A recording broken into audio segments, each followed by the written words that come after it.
আমি সুমন আর এটা Realme 10 Pro Plus। আমরা ভাই আর দাদা দুজনাই এই পুরো ভিডিওতে থাকবো এবং Realme 10 Pro Plus কেন one of the best smartphone আজকের ডেটেও তা তো বলবোই, সঙ্গে বেশ কিছু প্রবলেম ভাই ফেস করছে ওটাও বলবো এবং Realme যাতে ঠিক করে দেয়। আর Realme তো অবাক এই স্মার্টফোনটা এত হিট হয়েছে তারা জানতোই না। আচ্ছা চলুন তাহলে শুরু করা যাক একটা লাইক দিয়ে। Realme 10 Pro Plus যবে লঞ্চ হয়েছে তবে থেকে এই সুমনদার সঙ্গে আছে এই স্মার্টফোনটি। ধোকা কিন্তু এখনো দেয়নি এই স্মার্টফোনটা। ওই যে প্রথমে একটু গান শুনিয়ে দিলাম একটু আপনাদের আনন্দ দেওয়ার জন্য, ওটা হলো এর সাউন্ড টেস্ট। দারুণ লাগলো আমার এর সাউন্ড কোয়ালিটি, বাট আরও ভালো লাগবে যদি আপনারা এই ভিডিওটাতে একটা ছোট্ট লাইক দিয়ে সুমনদার মনকে আরেকটু রঙিন করে দেন। অ্যাকচুয়ালি Realme 10 Pro Plus যখন আমি কিনেছিলাম তখন এর অফার টফার দিয়ে পড়েছিল 23 আর এইটা চলছে 23। এই 23-এ এসেও one of the best smartphone. কারণ আছে ভাই, Realme বুঝতে পারেনি যে তাদের Realme 10 Pro Plus এত হিট হবে। এই যেমন অফলাইন মার্কেটে আমি গিয়েছিলাম তখন দেখছি হিরিক এই স্মার্টফোনটার, অনলাইনে উইদাউট অফার হিরিক এই স্মার্টফোনটার, যখন তখন দাম কমছে না হিরিক এই স্মার্টফোনটার। হ্যাঁ, Realme 9 Pro Plus one of the best smartphone for camera lovers এবং ওআইএস এর মতন টেকনোলজি আমরা পেয়েছিলাম, তার তো কিছুই এটা নেই। কিন্তু তবুও কেন আজকের ডেটেও সুমনদা বলছে এটা বেস্ট? আচ্ছা আপনাদের মনে আছে বেশ কিছুদিন আগে একটা ভিডিও বানিয়েছিলাম Realme 10 Pro Plus এর একটা প্রবলেম 5G রিলেটেড। আমার ভিডিও দেখে না আপনাদের হয়তো ফিডব্যাকে এটার 5G যে ডিসপিউট ছিল সেটা ঠিক হয়ে গেছে। আমি ইউজ করছি 5G Realme 10 Pro Plus-এ। তো কথা হলো যে এই স্মার্টফোনটার সবথেকে হাইপ তৈরি করেছিল এর কার্ভড অ্যামোলেড ডিসপ্লে। এই দামে কার্ভড অ্যামোলেড বোধহয় এরাই প্রথম দিল, তাই তো? তারপর অন্যান্য ব্র্যান্ড দিচ্ছে এবং এই স্মার্টফোনটিতে 6.7 ইঞ্চেসের যে ডিসপ্লে কার্ভ ওটা কিন্তু দুর্ধর্ষ এবং অ্যামোলেড না। বলার কথা হলো কার্ভড অ্যামোলেড আমাদের দৈনন্দিন জীবনে কেমন দরকার হয় বা লাগে না, কিন্তু মানুষ একটু হিরিকে ছোটে, এই সুমনদাও হিরিকে ছুটেছিল ভাই কার্ভড অ্যামোলেড পাচ্ছি এত কম দামে। এবং দেখুন তো বেজেললেস ডিসপ্লে মনে হচ্ছে আপনার এটা? অবশ্যই। এবং এর পিক ব্রাইটনেস 800 নিটসের ওপরে আমার ভালো লেগেছে ভাই, কালার্স ফালার্স দারুণ পাঞ্চি।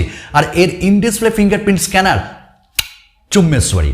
তো এই স্মার্টফোনটার আমার ডিসপ্লে বলুন বা এর ইন ডিসপ্লে ফিঙ্গারপ্রিন্ট স্ক্যানার দুর্ধর্ষ লেগেছিল। হ্যাঁ, কন্টেন্ট দেখতে কিন্তু ভালোই লাগে। দেন Realme মনে করলো যে এই স্মার্টফোনটা অতটা চলবে না, 10 Pro চলবে, কারণ তাদের দামটাও ঠিক ছিল এবং যা যা ডিমান্ড করে মানুষ সেগুলো সবই ছিল। তবুও Realme 10 Proটা অত চললো না, চললো 10 Pro Plus।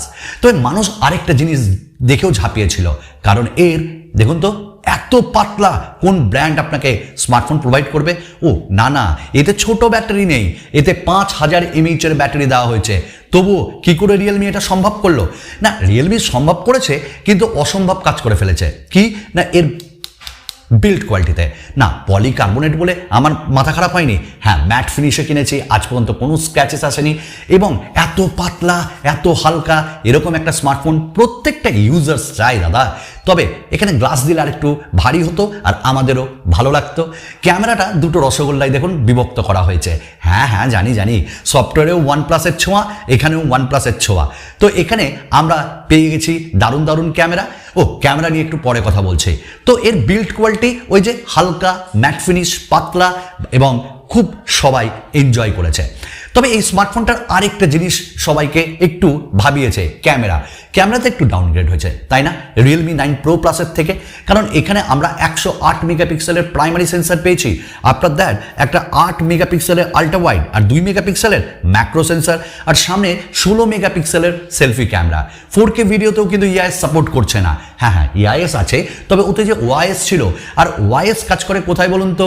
লো লাইটে, ভিডিও স্টেবিলাইজেশনে, ওটা এখানে নেই। তবে 108 মেগাপিক্সেল ক্যামেরা কিন্তু ভালো কাজ করেছে, দুর্দান্ত পিকচার এখানে খিঁচে নিয়ে আসছে, মানে তুলেছে আর কি। এবং আল্ট্রা ওয়াইড ঠিকঠাক 8 মেগাপিক্সেলে, অত এক্সপেক্ট করছি না আমরা। তবে এর সেলফি ক্যামেরা একদম মোটামুটি, এই মোটা আর মুটি এইটাকে লাগালে যা হয় খুব ভালো না, তবুও মানুষ এটা চেয়েছে, কারণ 108 মেগাপিক্সেলের পারফরমেন্স দুর্ধর্ষ, ভিডিও রেকর্ডিংও বেশ ভালো, ডুয়াল স্পিকার পেয়ে গেছে মানুষ এবং সাউন্ড কোয়ালিটিও ভালো। কিন্তু ঘটনা হলো এখানে ডলবি সারাউন্ড নাই, তবুও মানুষ চেয়েছে হাইরেস অডিও আছে এবং এর যে ইউআই ওইখানেই সব ঝোল করে দিয়েছে। তার আগে একটু বলে দিই পারফরমেন্স, এখানে মিডিয়াটেক ডাইমেনসিটি 1080 ইউজ করা হয়েছে, ওয়ান অফ দ্য বেস্ট আমি পারফরমেন্স দেওয়া প্রসেসর বলবো, যেটা 6nm টেকনোলজিতে তৈরি। এবং দাদা এর পারফরমেন্স রিয়েলি ভালো, আজকের ডেটেও আমি ইউজ করছি, হিটিং ইস্যু নাই, আর মানে সত্যি ভালো লেগেছে। যে কোনো গেম খেলেছি, তেমন কোনো আমার সমস্যার সম্মুখীন এই সম্বন্ধে হয়নি। তো পারফরমেন্সও ভালো, 5G স্মার্টফোন, বেশ অনেক কটা 5G সাপোর্ট করে, আর সঙ্গে 5000 mAh এর ব্যাটারি, যার ব্যাটারি পারফরমেন্স আমার ডে টু ডে ইউসেজে তো চলে যাচ্ছে পুরো একদিন। আর 67 ওয়াটের ফাস্ট চার্জার, যা হুস করে একদম চার্জ করে দিচ্ছে। ওয়েল, এইবার মানুষ ভাবলো এত কিছু পাচ্ছি, মানে ডিসপ্লে কার্ভ পাচ্ছি, অ্যামোলেড পাচ্ছি, 120 হার্টজ পাচ্ছি, ইন ডিসপ্লে ফিঙ্গারপ্রিন্ট স্ক্যানার পাচ্ছি, হালকা স্মার্টফোন, পাতলা স্মার্টফোন, স্লিম স্মার্টফোন, 5000 mAh এর ব্যাটারি, 67 ওয়াটের ফাস্ট চার্জার, পারফরমেন্সও ভালো, ক্যামেরাও 108। তাহলে হ্যাঁ, এই জন্যই অডিয়েন্স কিনছে, ইউজার্স কিনছে, আর সুমনদা বলছে ভালো স্মার্টফোন। কিন্তু কেনার আগে কয়েকটা জিনিস দেখে নাও। প্রথমেই এর ইন ডিসপ্লে ফিঙ্গারপ্রিন্ট স্ক্যানার এক সময় কাজই করছে না, এবং দেখি তো এখন কাজ করে নাকি একটু। এই জন্য তো বলে পরীক্ষা প্রার্থনীয় দেখো নাম্বার দিয়ে দিল, মানে অনেকবার কাজ করলো না। এইরকম সমস্যা আমার অনেকবারই হচ্ছে, তো আপডেটে যেন এটা ফিক্সড করে দেওয়া হয়। দ্বিতীয়ত, এই স্মার্টফোনটা কয়েক সময়ের জন্য ফ্রিজ হয়ে যাচ্ছে, মানে একটু আটকে যাচ্ছে, ডিসপ্লেতে অ্যাপস খুলছি, কাট করে আটকে গেল, কট করে আওয়াজ হয়নি, তবে আটকে গেছে। এইটা কিন্তু রিয়েলমিকে ঠিক করতে হবে আপডেটে। আর রিয়েলমি স্মার্টফোন মানেই আজকে ডেটে OnePlus-এর মতন ফিচার্সগুলো আমরা পেয়ে যাব, এই যে এইরকম অলওয়েজ অন ডিসপ্লে। কিন্তু বাগস আছে এতে, ওই দুটো বাগস কিন্তু ঠিক করতে হবে। দ্বিতীয়ত, এতে ব্লোটওয়্যারের ছড়াছড়ি, ওগুলো আপনাকে অফ করতে হবে। তো আজকের ডেটেও এত দামি স্মার্টফোনে ক্যানে ব্লোটওয়্যার, ক্যানে রিয়েলমি, এইটাকেও ঠিক করতে হবে। আর আজকের ডেটে রিয়েলমি স্মার্টফোনে অ্যাডভার্টাইজমেন্ট আপনি থিম স্টোরে যাবেন, পাবেন, তো এই ব্যাপারগুলো। আর রিয়েলমি স্মার্টফোনে অন্যান্য জিনিসগুলো বেশ ভালো, অ্যাটলিস্ট শাওমির থেকে ভালো। শাওমিকে ছাড়ছে মানুষ, কারণ তার ক্যামেরা ডেড ইস্যু এবং স্ক্রিনের ইস্যু এবং মাদারবোর্ডের ইস্যু, তাই জন্য রিয়েলমির দিকে ছুটছে। তো এতদিন ধরে ইউজ করলাম রিয়েলমির এই স্মার্টফোনটা, আমার ভালো লেগেছে।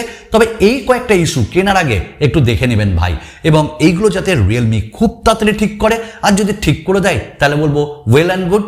ব্যাস, আমার এইটুকুনি বাণী ছিল আপনাদের জন্য, আমার একটা সৎ মতামত ভাইয়া আপনাদের সঙ্গে শেয়ার করলাম। আর আপনারাও একটু শেয়ার করুন আমার সঙ্গে, কি শেয়ার করবেন তাই না?